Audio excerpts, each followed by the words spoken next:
Imagine a killer who moves undetected, striking without warning, and leaving behind a trail of death and despair. This is the chilling story of Charles Cullen, known as the Angel of Death, who used his position as a nurse to take the lives of hundreds of unsuspecting patients. Join us as we delve into the mind of a killer and explore the psychological profile of a man driven by a twisted desire for control and power. John Mohanty, a renowned forensic psychologist, described Cullen as a stealth killer who selects victims and uses poison to eliminate them. These types of killers often experience a psychological rush from being able to take someone's life at will. This insight into Cullen's psyche provides a chilling glimpse into the mind of a killer who is driven by a twisted desire for control and power. The detectives faced significant challenges in finding evidence of the poison.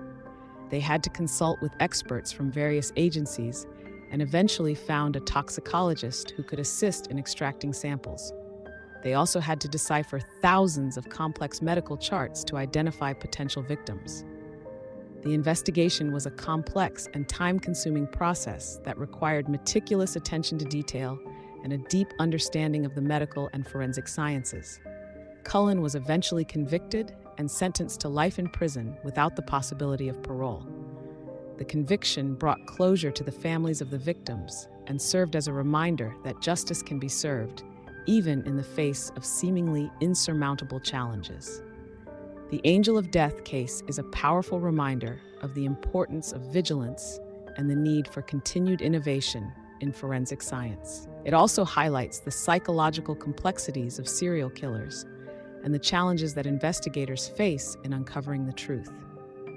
At the heart of the Angel of Death case are the countless victims whose lives were tragically cut short by Charles Cullen's heinous actions. These were patients who had entrusted their care to the medical system, only to have that trust betrayed in the most horrific way. As the investigation unfolded, the true scale of Cullen's crimes began to emerge, with authorities estimating that he may have been responsible for the deaths of as many as 400 patients over the course of his career.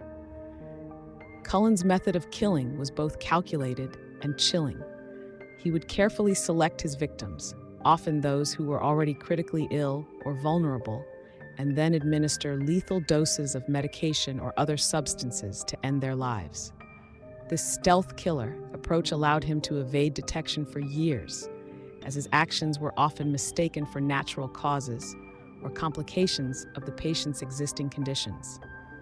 One of the most disturbing aspects of the Angel of Death case was the role played by the hospitals where Cullen worked. Despite growing suspicions and concerns about his behavior, the hospitals often failed to take decisive action, allowing Cullen to continue his deadly rampage. This lack of accountability and transparency on the part of the medical institutions involved has been the subject of intense scrutiny and criticism.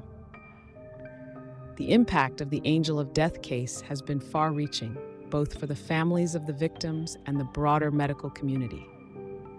In the aftermath of Cullen's conviction, there have been calls for sweeping reforms to improve patient safety and accountability within the healthcare system.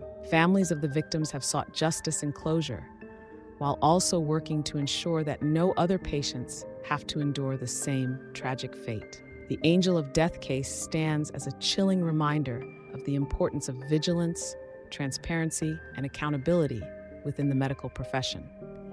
It has sparked important conversations about the need for stronger safeguards, better communication, and more robust systems of oversight to prevent such horrific crimes from occurring in the future.